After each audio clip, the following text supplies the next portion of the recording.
Hi, everyone. This is Colleen Dieter with ATXGardens.com. Welcome to the ATX Gardens Podcast. With over 20 years of experience helping Central Texans with their yards, I'm a certified arborist, sustainable landscape designer, and founder of Central Texas Seed Savers. This week on the podcast, I'll give you timely tips on what to do for your plants right now. But first, if you're watching me on YouTube, please click the like button, click the subscribe button, and put your questions and comments in the comments box, and I'll get back to you as soon as possible. You can also follow me on Instagram at ATXGardens_. That's with the low hyphen at the end, ATXGardens_. And finally, for more information on today's topics, hang around till the end of the show and I'll share some resources with you so you can follow up with more information. Thanks for listening.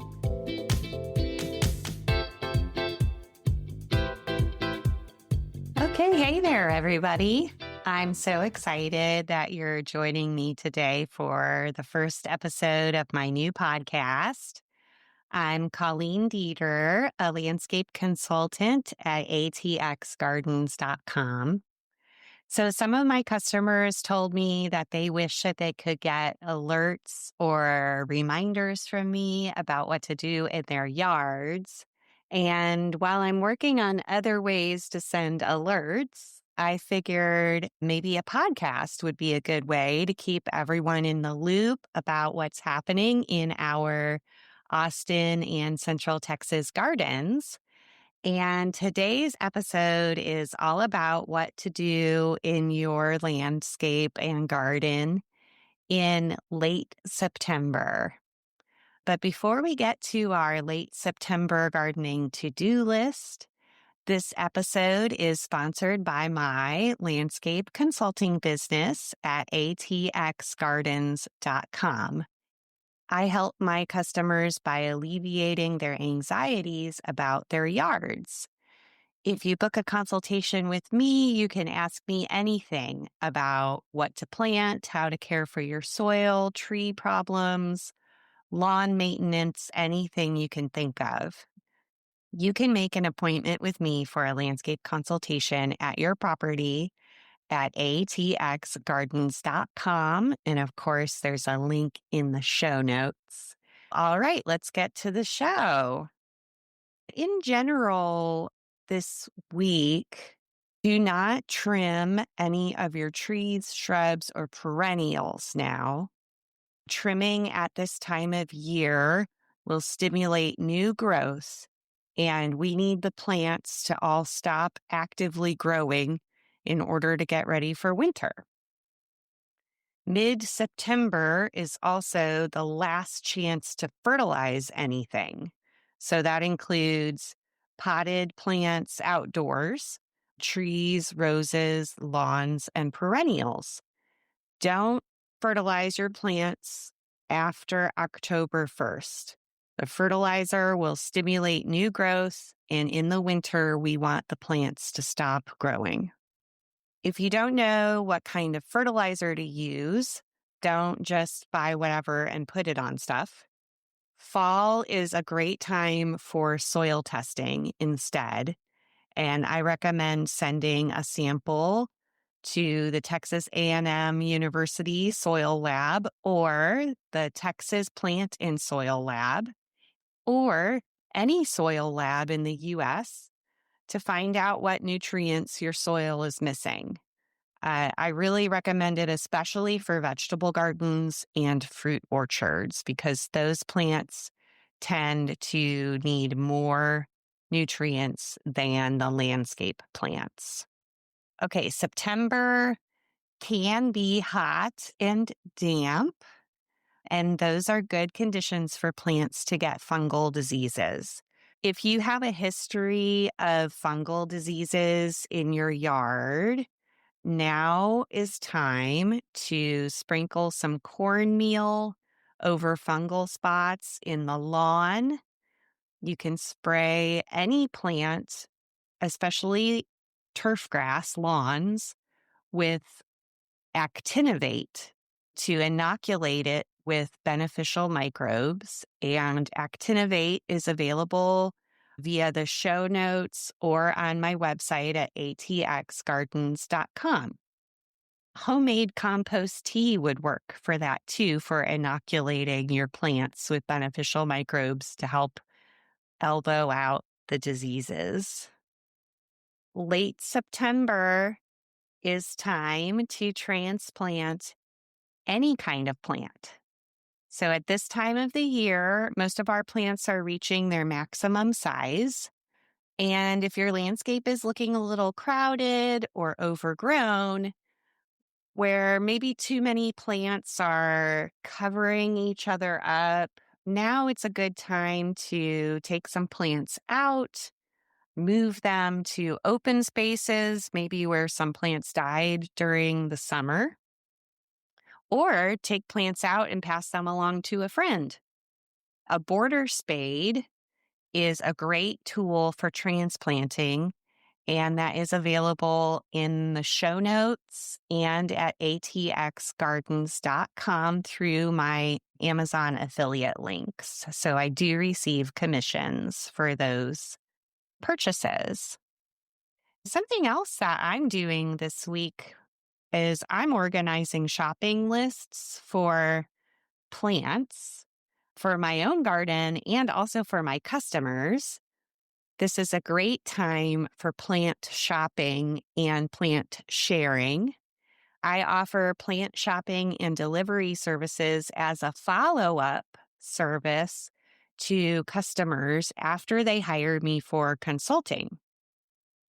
I have access to wholesale nurseries and growers, so I have access to larger numbers of plants than you might be able to get yourself. So if you're interested in plant shopping and delivery service, make an appointment with me at atxgardens.com.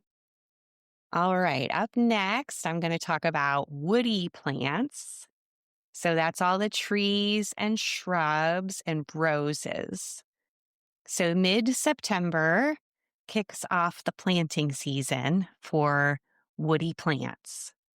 This planting season continues until mid-March, April 1st at the latest. And I'll talk about that more in future podcast episodes, of course. This time of year is a really good time to shop for trees because many of the trees will start going on sale because they start to lose their leaves. And when they lose their leaves, they're less attractive and less sellable, even though it's best to plant the tree when it loses its leaves, when they're dormant and not actively growing. That's the best time to plant. Plus, some of the nurseries will be wanting to make room for winter, like seasonal plants, like Christmas trees and pumpkins for Halloween and stuff like that. Check out your locally owned garden center for the best plant choices and look for those trees and shrubs now. And in your yard, some of your trees are going to start losing their leaves October, November time. If you use a leaf blower for leaf management in fall and winter, make sure that it's working now. If it's gas powered and it needs to be serviced, do that now. And of course, I'm going to encourage you, if possible, to go electric or use a rake. And in future podcasts, I'll be talking a lot more about leaf management. So get your leaf blower serviced or think about getting a leaf blower if you think you need one. This time of year, a lot of times we get webworms coming into our trees. Those are caterpillars that spin big silky pouches that protect them from predators while they dine on your trees. If you have, one or two pouches in a tree, especially if it's a big old tree, that's really nothing to worry about and you don't need to intervene. But if more than 1/3 of your tree has webworms, that's a more serious situation. And there's a few things that you can do. If you can reach the webs, pull them down wearing gloves and smash the caterpillars inside. If you can reach them with pruners or a pole saw, you can just cut off the infested stems. If you can't cut them, but you're able to reach them with something sharp, just poking a hole in the pouch can help predatory wasps enter the pouch to feed on the caterpillars. So those beneficial wasps will come and eat the caterpillars for you if you can open a door for them. Moving on with other stuff going on with trees and shrubs right now. You guys know that I'm the founder of Central Texas Seed Savers. And we have a program called the Seed to Tree Partnership with Tree Folks, which is Austin's own tree planting organization. And fall is peak time for collecting acorns, nuts, and other tree seeds to send to Tree Folks. And they will plant those seeds in their Seeds to Trees native nursery. Then after those seeds sprout, they will plant those seedlings out throughout Central Texas in their reforestation programs and community tree plantings. There's a link to the Seed to Tree Partnership and the Central Texas Seed Savers website in the show notes, and that link has collection instructions. So if you think it'll be fun to collect tree seeds for us, please do. I am obsessed. I'm going to be collecting tree seeds this fall for sure. I think it's really fun. So check out those directions in the show notes. If you have roses, now is a really good time to spray them with compost tea or other beneficial microbe inoculants to prevent diseases. And I recommend one called Arbor Biofungicide. And there's a link to purchase it in the show notes, or you can find it at ATXGardens.com. And now we're going to take a little break here in the middle of the show to hear from our sponsors. Because it's the first episode, I only have one sponsor, and it's myself.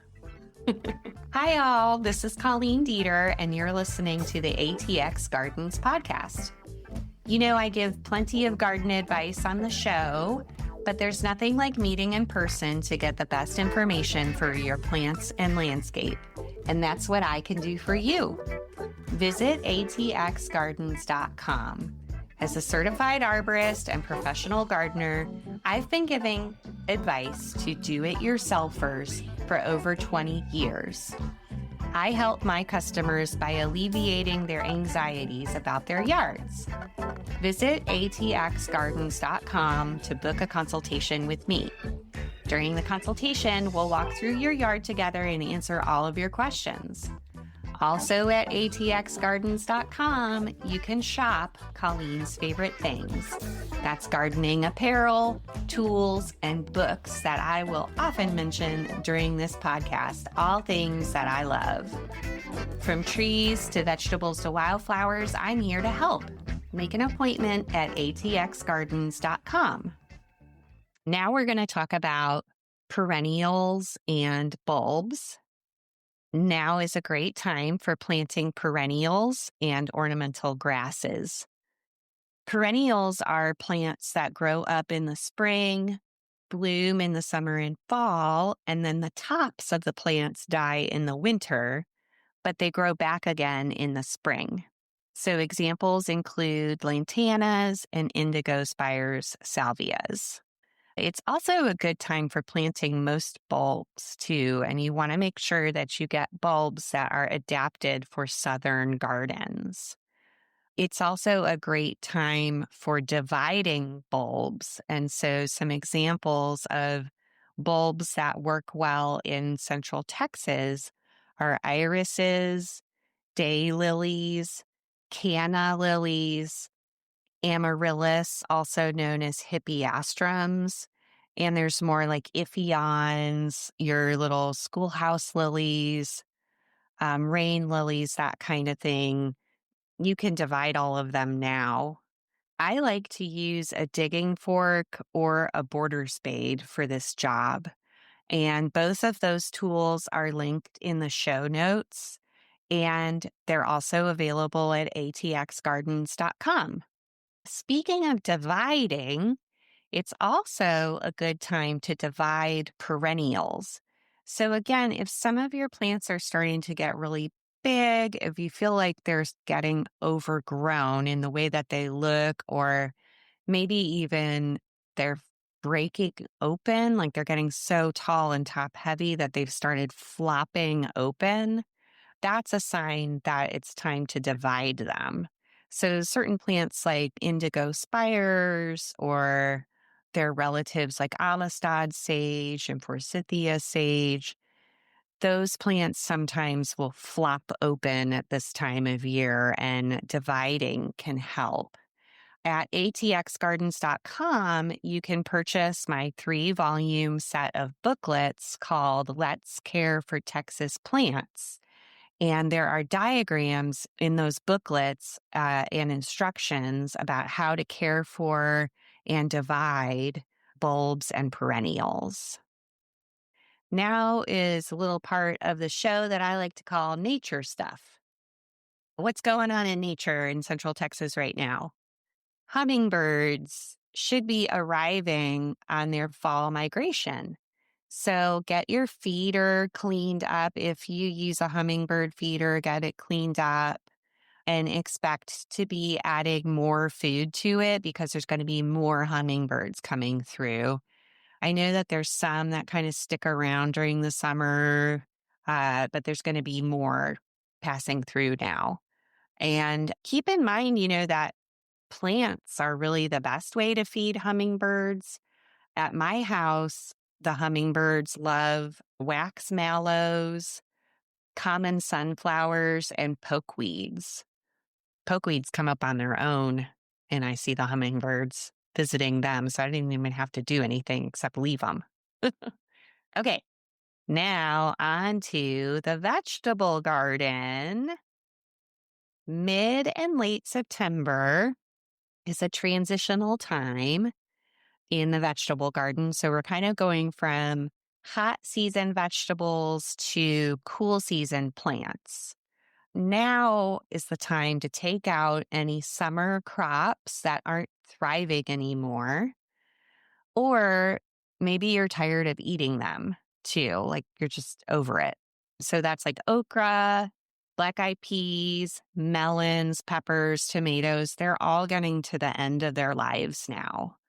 If they still look good and they're productive and you're still enjoying them, you can keep them until the first freeze, which will happen sometime in November or December usually. But sometimes the plants are just ragged and they're just wrapping up, and it is totally fine to pull them out at this time of year. You might keep one plant from each species to collect seed from if you're interested in saving seeds. And I will definitely talk more about seed saving in later episodes of this podcast. But for the most part, you can clear out anything that isn't working anymore or that you're tired of eating. Use your judgment. Add some compost to the soil and then plant your cool season crops. Cool season crops are the vegetables that are going to live through the winter. So that's like arugula, peas, radishes, mustard, turnips, bok choy, Swiss chard, beets, collards, and kale. You can plant all of them now by sowing the seeds directly into the garden soil. Broccoli, cauliflower, and cabbages can be planted in the garden now, but they should be put in as small plants. And then you can also plant artichokes and their cousins, the cardoons, as small plants now as well. If you're going to take a break from vegetable gardening this winter, or you're going to let part of the garden rest this winter, you could plant a cover crop now. Alfalfa, rye, clovers, peas, and our own Texas bluebonnets are just a few of many cool season cover crops that you could plant right now. And that helps feed the soil during the winter and restore the soil. Because like I said earlier, the vegetables they're they need a lot of nutrients and they take a lot of nutrients out of the soil. So you can restore the nutrients with cover crops. What's happening in the herb garden now? Now you could plant all of the perennial herbs. So stuff like oregano, common sage, all the thyme, all of the plants that live for many years are good to plant right now. Now is the time to start harvesting all of your warm season annual herbs like basil. So the annuals are the plants that only live for one season or for 1 year. And basil is one of them. So if your basil plants are really not thriving anymore after a long hot summer, you can remove them to make room for more cool season annual herbs like cilantro, parsley, dill, calendula, and fennel. And all of those can get planted in October. Be sure to add compost to your planting areas before you plant anything new. It's time to take out the warm season stuff and start getting ready to plant your cool season stuff. Now, I know a lot of you are probably wondering about wildflower planting. This is one of the biggest questions that I get. And now is the time to plant wildflower seeds, especially bluebonnets, poppies, and larkspurs. So here's my recipe for wildflower success. What you want to do is get a wheelbarrow, a trash can, or a tarp. And in that wheelbarrow or in that trash can or on top of the tarp, you're going to mix together 1 bag of compost. Any kind of compost will work. It doesn't matter. And 1 bag of granite sand. Mix the compost and the granite sand together. Then mix your wildflower seeds with the compost and the sand. Then rake the area that you're seeding with a hard rake to make the soil slightly bumpy and kind of rough. And then spread the mix of compost, sand, and seeds over the top of the bumpy soil, kind of as evenly as you can. It doesn't have to be perfect. Then walk over the area and press your seeds into the soil. Then it's really important to get down with your funkiest dance while you simultaneously ask Mother Nature to bring some rain to us this winter so the seeds will sprout. That's a really fun project to do with a bunch of friends, especially kids. So tune in to future episodes of the podcast for more guidance on how to care for the wildflowers as fall and winter arrives. All right, friends, that's it for this episode. Please like and subscribe on whatever podcatcher you're listening on. Write a review of the podcast for me. Please share this episode with a friend. If you have friends who are plant obsessed, please share with them. And follow me on Instagram. Check out the show notes below for all those links. Thanks so much for listening, and I'll see you next time. This is Colleen Dieter with ATXGardens.com. Thank you all so much for listening today. If you found my podcast helpful, please like and subscribe to the ATX Gardens Podcast. And please share this podcast with your friends and neighbors. Visit ATXGardens.com to book an appointment with me and check out Let's Care for Texas Plants, my native plant maintenance guide. See you next week.